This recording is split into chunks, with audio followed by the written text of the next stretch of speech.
आदाब, मैं हूं शकील अहमद और आप देख रहे हैं न्यूज़ मैक्स। न्यूज़ मैक्स के ख़ास प्रोग्राम खबर से आगे में आपका खैर मकदम है। आज हमारे साथ एक बहुत अजीम हस्ती, एक बड़े सहाफ़ी उर्दू के अजीज़ बरनी साहब मौजूद हैं, जो किसी तारुफ के मोहताज नहीं हैं। अक्सर आप इनको पढ़ते रहे हैं और बड़ी गौर से और बड़ी दिल लगी के साथ आपने हमेशा इनको पढ़ा है। आज हम इनसे बात करेंगे जिस तरह से अभी एक फैसला आया है एनआईए कोर्ट का, जयपुर एनआईए कोर्ट का, जिसमें असीमानंद और को बेइज्जत बरी किया गया है। 3 लोगों को बेइज्जत बरी किया गया है, जबकि 5 को सजा सुनाई गई है। इसी मुद्दे पर बात करने के लिए हमारे साथ अजीज बरनी साहब मौजूद हैं। इन्होंने काफ़ी उसको बारीकी से इस पूरे केस को देखा है और काफ़ी कुछ लिखा है। स्वागत है आपका बरनी साहब जी। किस तरह से आप इस फैसले को देखते हैं? मैं इसी तरह से देखता हूँ जिस तरह साध्वी प्रज्ञा सिंह के मामले को मैं देखता हूँ और गुजरात के कलीदी मुजरिमों को बरी कर दिया गया, तो मुझे मलिकजादा मंजूर अहमद का एक शेर याद आता है, वही कातिल वही मुंसिफ, अदालत उसकी बहुत से फैसलों में तरफदारी भी होती है। क्या आज असीमानंद का फैसला कुछ इस शेर की तरह ही है? जिस तरह से आज ये अचानक फैसला आया है, इससे पहले भी जिस तरह से इस केस को में जो रिपोर्ट दी गई थी एसआईटी के जरिए और जो इन्वेस्टिगेशन की जा रही थी, उसका रुख भी कई बार मोड़ने की कोशिश की गई, जब से खासतौर से जब से ये सरकार केंद्र में आई है। देखिए, असीमानंद का खुद इकबालिया बयान है मजिस्ट्रेट के सामने, जिसमें उसने खुद कबूल किया है कि मक्का मस्जिद बम ब्लास्ट उसने किया, समझौता एक्सप्रेस बम ब्लास्ट उसने किया और अजमेर की दरगाह का बम ब्लास्ट उसने किया। और उसने खुद उसमें इकरार किया था कि बगैर किसी धौंस दबाव के अपनी मर्जी से वो ये बयान दे रहा है। तो एक कलीजी मुजरिम जब खुद अपना इकबालिया बयान दे रहा है और आज उसको बरी किया जाता है, तो अपने आप में ये 2 मुतज़ाद बातें हैं जो सोचने पे मजबूर करती हैं कि वो उस वक्त सही बोल रहा था या गलत बोल रहा था, और आज का जो फैसला है क्या उससे आगे की अदालत में उस फैसले पर बात की जाए? आज जिस तरह से कोर्ट का फैसला आया है उसमें यही कहा गया है कि इन्होंने जो बयान दिए थे वो एनआईए की ने जो है ज़बरदस्ती इनसे बयान लिए थे और ज़बरदस्ती ये बयान दिए गए थे। जब इन्होंने इकबालिया बयान जिसका आप जिक्र कर रहे हैं, तो उसके बारे में कोर्ट का यही कहना है। हर मुजरिम का सबसे पहला जो बयान होता है, उसके बाद जैसे जैसे अदालत की प्रोसीडिंग्स आगे बढ़ती हैं, वो अपने बयान को बदल कर अपने आप को सज़ा से दूर रखना चाहता है।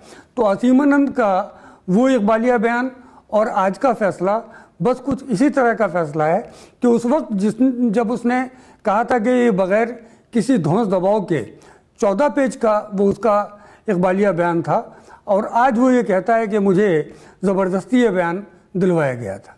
इस बार फैसले पर अगर निगाह डाली जाए तो एक बात यह भी निकल कर सामने आती है, जो बड़े लोग हैं, चाहे वो असीमानंद की बात करें या इंद्रेश कुमार की बात करें, हालांकि एक जिसको सजा दी गई, जिसको बरी किया गया है, उसमें से एक जो है वो मर चुके हैं। इन दोनों की अगर बात करें तो ये दोनों बड़े हैं, इसलिए इनको शायद छूट दी गई है, और बाकी अगर 5 के प्रोफाइल पर निगाह डाली जाए तो वो बहुत ही लो प्रोफाइल हैं। तो क्या ये जानबूझ करके पूरी साजिश रची गई है? देखिए, स्वामी असीमानंद तो बड़े लोगों में है और इंद्रेश भी बड़े लोगों में है। शिवराज चौहान के साथ मीटिंग्स में उसकी तस्वीरें अक्सर सामने आती रही हैं। तो इंद्रेश को या असीमानंद को अगर नहीं बचाया जाता तो जिस तरह हेमंत करकरे एक बहुत बड़े नेटवर्क को सामने ला रहे थे, ऐसा ही एक बड़ा नेटवर्क असीमानंद के ज़रिए सामने लाया जाता। इसलिए कहीं ना कहीं इसको इन्फ्लुएंस करने की ज़रूरत महसूस की गई होगी। इससे पहले भी इस केस में कई तरह के मोड़ आए, जिस तरह से साध्वी का मामला सामने आया, उसको जमानत दी गई, मेडिकल ग्राउंड पर उसको जमानत दी गई। लेकिन इससे पहले अगर बात की जाए तो सारे सबूत, जिस तरह से पिछली सरकार में ये कोशिश की गई थी इसमें चार्जशीट दाखिल करने की, और जिस तरह के बयानात इनके सामने आए थे और कुछ एविडेंस भी कलेक्ट करने की कोशिश की गई थी पिछली इन्वेस्टिगेशन एजेंसियों के जरिए, लेकिन उसके बावजूद अब जिस तरह से पूरा केस ये पलटा है, तो किस तरह से आप इसको देखते हैं? देखिए, आपको याद होगा कि LK अडवाणी उस वक्त होम मिनिस्टर थे जब उन्होंने साध्वी प्रज्ञा सिंह पर जाति न किए जाने की बात कही थी। तो इससे अंदाज़ा कर सकते हैं कि मुल्क का होम मिनिस्टर अगर एक मुजरिम को उसके साथ सख्ती न बरतने की हिदायत जारी कर रहा है और हेमंत करकरे ने वाज़ेह तौर पर स्वामी दयानंद पांडे के लैपटॉप में जो भी कुछ उन्होंने पाया था उससे ये वाज़ेह होता था कि साध्वी प्रज्ञा सिंह कहीं ना कहीं मालेगांव बम धमाकों में अहम मुजरिम है। तो आज अगर ये सामने आ रहा है तो कोई बहुत हैरानी की बात नहीं है। जिस तरह से आपने अभी जिक्र किया हेमंत करकरे का, जो पूरा जिसने इस पूरे केस को खोला था और काफ़ी आगे तक वो इन्वेस्टिगेशन में जा चुके थे। मक्का मस्जिद की अगर बात करें या अजमेर ब्लास्ट की अगर बात करें, इसमें कुछ मुस्लिम नौजवानों को गिरफ्तार किया गया था और जब उन्होंने इस पूरे मामले को क्रैक किया तो उनको छोड़ा गया। लेकिन अभी भी सबसे बड़ी बात यह है कि जो इसमें जो मुलव्विस थे ऑफिसर्स, उनके खिलाफ कोई एक्शन नहीं लिया गया या उनको जो एक्यूज थे, जिनको मुजरिम बनाया गया था और बाद में वो छूट गए मुस्लिम नौजवान, तो वो अभी तक दर दर की ठोकरें खा रहे हैं। मैं हमेशा से ये कहता चला आया हूँ कि जब 12 साल 14 साल सज़ा काटने के बाद किसी को बरी किया जाता है तो हम उसके वो 12-14 साल की अजियत, उसके ख़ानदान की बेइज्जती हम उसे वापस नहीं लौटा सकते। तो जो पुलिस ऑफिसर्स, जो अदालतें इस तरह उनको मुजरिम के तौर पर पेश करके सज़ाएं देती हैं और उनके खिलाफ झूठे गवाह, झूठे सबूत इकट्ठे किए जाते हैं, तो उन पे कहीं ना कहीं जब तक मुकदमे आयद नहीं किए जाएंगे और उनको सलाखों के पीछे नहीं भेजा जाएगा, मुकम्मल इंसाफ नहीं होगा। देखिए, अभी बात की जाए जिस तरह से बीजेपी की सरकार है और बिल्कुल एक टैग लगा हुआ है बीजेपी के ऊपर कि वो मुस्लिम मुखालिफ है, लेकिन इससे पहले भी सरकारों पर, चाहे हम यूपीए की बात करें, कांग्रेस की बात करें, तो उसके ऊपर भी अगर निगाह डाली जाए तो उनकी सरकारों में इस तरह के मामला ज़्यादा आते हैं जिसमें मुस्लिम नौजवानों को इस तरह के मामलों में, दहशतगर्दी के मामलों में फंसाया जाता है।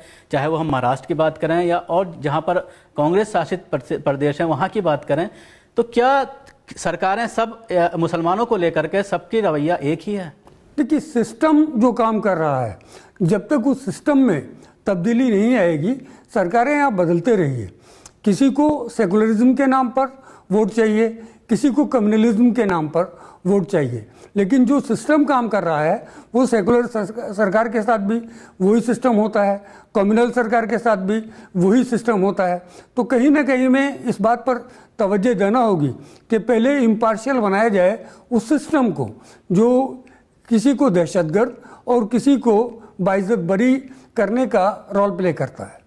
जिस तरह के दहशतगर्दी के मामलात को लेकर वक्त वक्त पर कानून बनते रहे हैं, लेकिन कई बार ये मांग की जाती रही है कि अगर मुस्लिम नौजवानों के या किसी बेगुनाह को अगर दहशतगर्दी के मामले में फंसाया जाता है और उसके बाद वो बाइज्जत बरी होता है। हालांकि अभी जिस तरह के मामला सामने आए हैं, एक महाराष्ट्र के 2 भाई जो है 23 साल की जेल में रहने के बाद वो बाहर आए। आमिर का मामला काफ़ी पुराना हो गया, हालांकि 16 साल वो जेल में रह करके बाहर आया।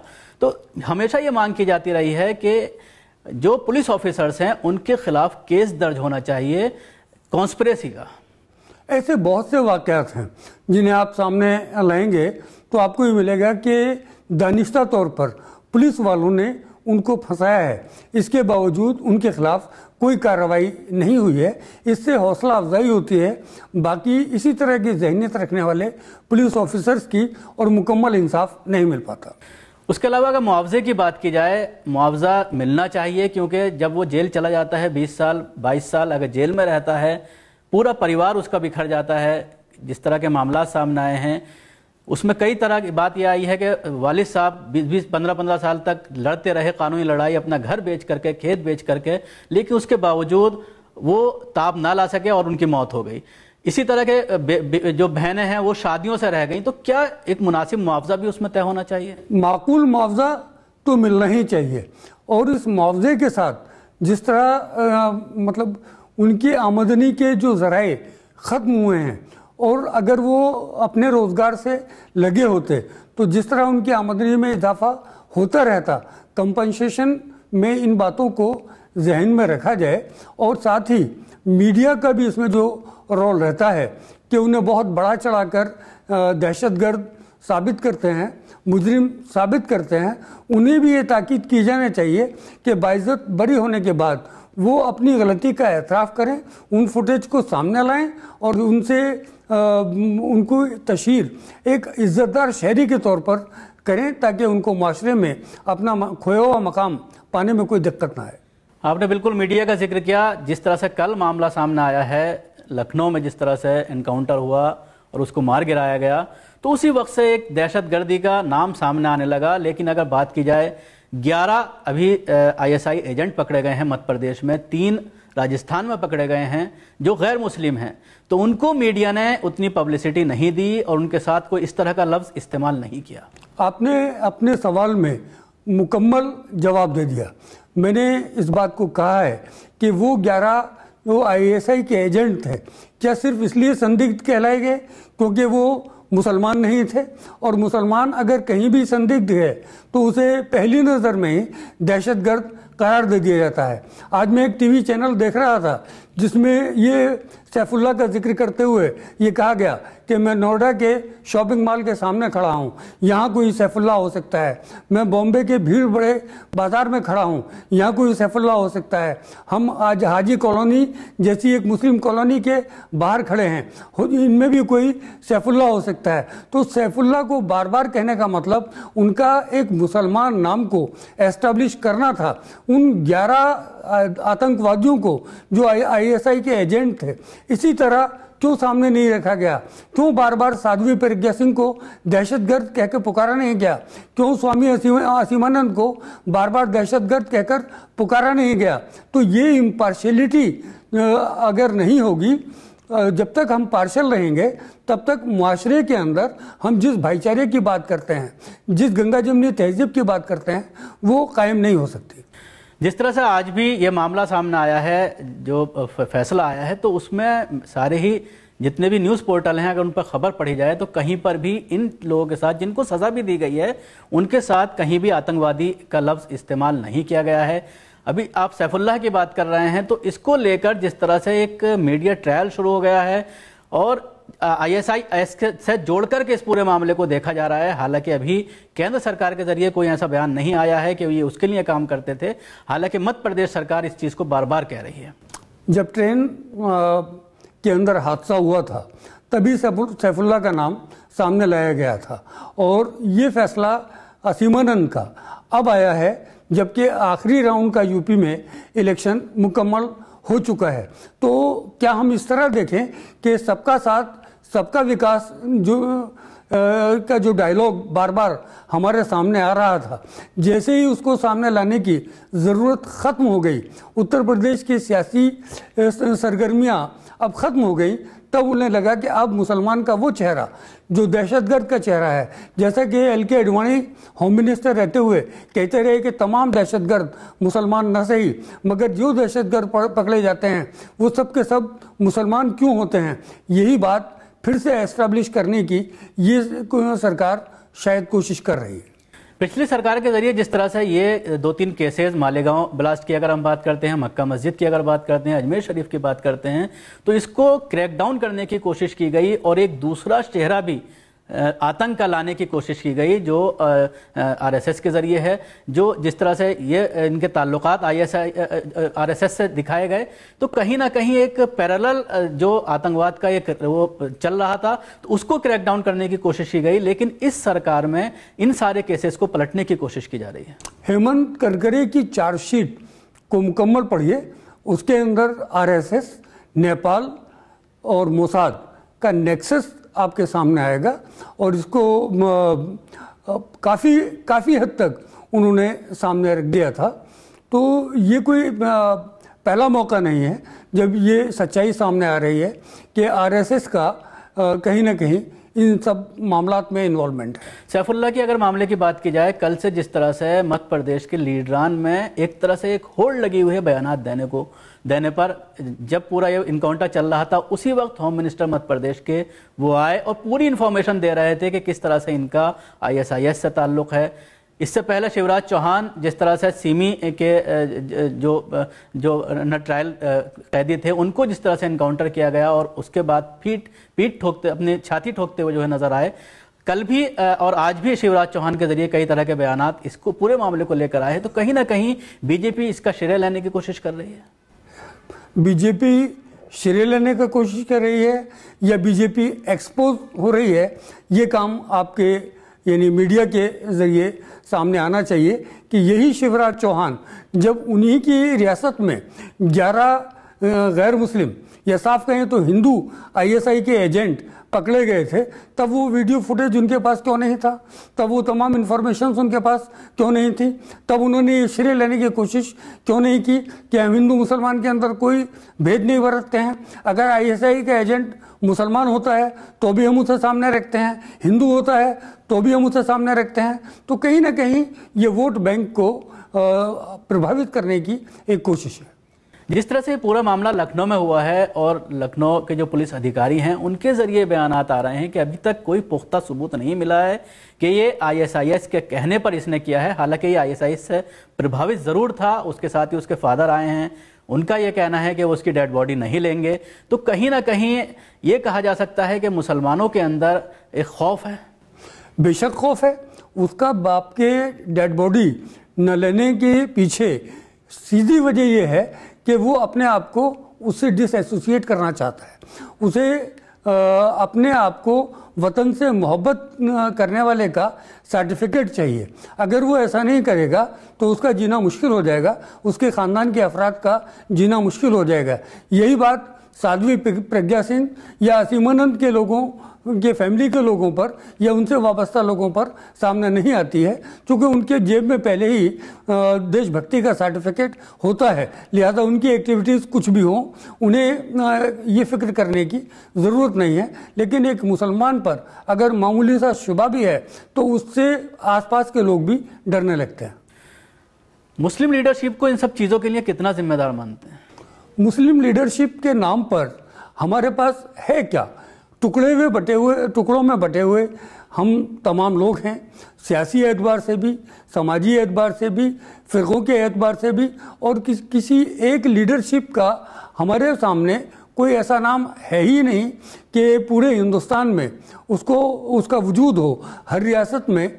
हाँ, आवाज़ बहुत लोग इसमें उठाते हैं, मगर उनकी आवाज़ें एक छोटे दायरे में सिमट कर रह जाती हैं। तो इसका मतलब ये जिसको चाहेंगे, जिस मुस्लिम नौजवान को खासतौर से जिस तरह से टारगेट किया जाता है, अगर दिल्ली के ब्लास्ट की बात की जाए, बटला हाउस की बात की जाए, या और भी जितने भी मामला सामने आते हैं, यूपी में भी इस तरह के कई मामला सामने आए, कानपुर में गिरफ्तारियां हुई, और मुस्लिम उन नौजवानों को टारगेट बनाया जाता है जो बहुत ही पढ़े लिखे हैं या अच्छी नौकरी में हैं या एजुकेशन हासिल कर रहे हैं। एक तरफ मुसलमानों को जाहिल गंवार कह के पुकारा जाए, दूसरी तरफ जो आला तालीम हासिल करें उन्हें दहशतगर्दी से जोड़ दिया जाए। ये खौफजदा करने की एक साजिश है। और मैं यहाँ मुस्लिम लीडरशिप को इतना जिम्मेदार नहीं मानता, क्योंकि उन्हें पूरे हिंदुस्तान में 10% वोट भी मुसलमान का नहीं मिलता। 90% वोट मुसलमान का मिलता है सेकुलर कही जाने वाली पार्टियों को। उनको सामने आना चाहिए, उनको आवाज़ उठाना चाहिए। जब मुसलमान का वोट लेना होता है तो वो हर घर में जाकर अपने आप को मुसलमान के वोट का हकदार साबित करते हैं। लेकिन जब मुसलमानों में कोई किसी को दहशतगर्द कह के पुकारा जाता है या उसके ऊपर इल्ज़ाम लगाया जाता है, तब ये बिलों के अंदर छिपे बैठे रहते हैं। उसी तरह से प्रेस कॉन्फ्रेंस बुलाकर ये क्यों नहीं कहते कि अभी शुबा है, और जब पुलिस खुद ये कह रही है कि ये आईएसआई का एजेंट हो भी सकता है और नहीं भी हो सकता है, ये बगदादी का आदमी हो भी सकता है, नहीं भी हो सकता है, तो क्यों शिवराज सिंह चौहान और पूरी मध्य प्रदेश की टीम ये कहने के लिए खड़ी हो जाती है कि नहीं, एक सैफुल्ला सिर्फ लखनऊ में नहीं, पूरे हिंदुस्तान के अंदर हर मुस्लिम मोहल्ला सैफुल्ला से भरा पड़ा है। शुक्रिया। ये थे अजीज़ बरनी साहब जो तफसील से गुफ्तगू कर रहे थे इस पूरे मामले को, दहशतगर्दी के मामले को लेकर, जिस तरह से मुस्लिम नौजवानों को, खासतौर से पढ़े लिखे मुस्लिम नौजवानों को और अच्छी रोज़गार वाले नौजवानों को टारगेट किया जा रहा है। अब जिस तरह से ये एक नया सिलसिला कल से शुरू हुआ है, और जिस तरह से बात की हमने, जो ब्लास्ट था अजमेर दरगाह का ब्लास्ट था, उसको लेकर के जिस तरह से फैसला आया है कोर्ट का, तो उस पर कई तरह के सवालात खड़े हो रहे हैं। शुक्रिया। खुदा।